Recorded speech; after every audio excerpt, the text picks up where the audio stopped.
नमस्ते सबैजनालाई। म चाहिँ हाल कुवेतबाट मैले दिउँसो एउटा भिडियो पोस्ट गरेको थियो जुन अहिले 5 घण्टा भयो।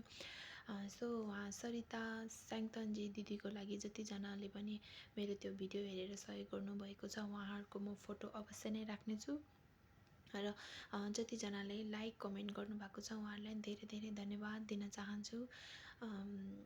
उहाँलाई चाहिँ विगत 1 वर्षदेखि पाठेघर क्यान्सर रोगसँग लडिरहनु भएको छ। उहाँको हस्बेन्ड पनि हुनुहुन्न। उहाँलाई क्यान्सर रोग लागिदिए उहाँको हस्बेन्डले अर्कै म्यारिड गर्नुभएको छ। अनि सो अहिले चाहिँ उहाँ र उहाँको छोरी बस्नुहुन्छ र उहाँलाई चाहिँ खानालाई पनि पैसा नभएको हुनाले उहाँले मलाई एकदम धेरै नै कल गर्नुभएको थियो अनि उहाँले मलाई मेसेजहरू पनि गर्नुभएको थियो, बहिनी मलाई हेल्पको जरुरी छ, मलाई सहयोगको जरुरी छ भन्नु भइरहेको थियो। अनि सो अर्को एउटा कुरा चाहिँ म के राख्न चाहेँ भने तपाईँहरू बीच कति साथीभाइहरूले इनबक्समा मेसेज गर्नुभएको थियो, मसँग धेरै पैसा छैन सिस्टर, मसँग 100 200 त्यसरी मेसेज गर्नुभएको थियो, त्यति दिन मिल्छ कि मिल्दैन, त्यति सहयोग गर्न हुन्छ कि हुन्न भनेर मेसेज गर्नुभएको थियो।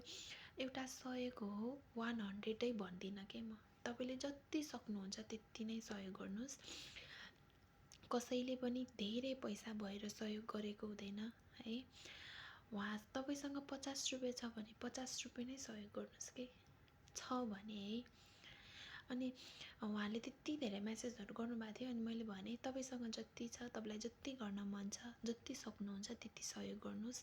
सहयोग गर्नुपर्छ होइन, गर्नै पर्छ भन्ने पनि लाइक सो तपाईँहरूले सहयोग गर्न सक्नुहुन्छ भने सहयोग गरिदिनु होला है। हाम्रो थोरै सहयोगले पनि उहाँले नयाँ जीवन पाउनुहुन्छ। तपाईँहरूसँग छैन भने पनि तपाईँहरू भिडियो सेयर गरेर भए पनि तपाईँहरूले सहयोग गर्न सक्नुहुन्छ है। सो म उहाँको नाममा सहयोग आएकोहरू चाहिँ म भोलि अर्को भिडियोमा राख्नेछु है। यो भिडियो लामो हुनसक्छ। अनि सो त्यसैले म भोलि चाहिँ उहाँको इन्कम भन्दा पनि उहाँको सहयोग उठेको त्योहरू चाहिँ म लिस्ट बनाएर अनि प्लस म त्यहाँनिर फोटोसहित राख्नेछु। अनि सो यो भिडियो लामो हुनसक्छ। अनि सो म उहाँको फोटो फेरि पनि म लास्टमा राख्नेछु। यो भिडियोमा पनि लास्टसम्म हेरिदिनु होला। म लास्टमा भिडियो पनि राख्नेछु, उहाँको फोटो भिडियो राख्नेछु। सो अहिलेलाई चाहिँ नमस्ते, धन्यवाद। सबैजनाले साथ दिनुभएकोमा धेरै धेरै धन्यवाद। सो तपाईँहरूले जति सक्नुहुन्छ त्यति सहयोग गर्नुभएको छ, त्यसमा पनि धेरै धेरै धन्यवाद भन्न चाहेँ मेरो तर्फबाट र दिदीको तर्फबाट नि। मैले हजुरहरूलाई थ्याङ्क यू सो मच।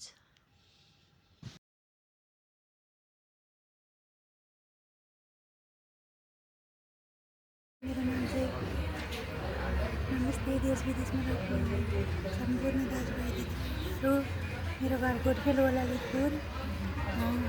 अहिले चाहिँ म भक्तपुर क्यान्सर हस्पिटलमा चाहिँ मेरो चाहिँ पाठेघरमा क्यान्सर भएको, पाठेघरबाट अहिले अन्त सारेको छ, धेरै गाह्रो भइरहेको छ। सबै दिदीबहिनी दाजुभाइहरू सहयोग गरिदिनु होला भन्न चाहन्छु। सबैले माया गरिदिनु होला। धेरै गाह्रो भइरहेछ अहिले चाहिँ। अहिले हस्पिटलमा खर्च पनि छैन, रोग अन्त सारेको भएर धेरै गाह्रो भयो। तिमीहरू सकिसक्यो थियो, अहिले फेरि हड्डीमा पनि त्यो गएको छ, धेरै पैसा लाग्नु भएको छ। प्लिज मलाई सबैले सहयोग गरिदिनु होला, धन्यवाद।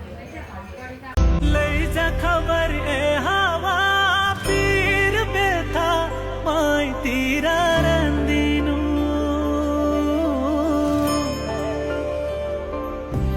मेरी आमालाई साँच्चै छ भन्दिनु।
तेरी ही यादें पले हे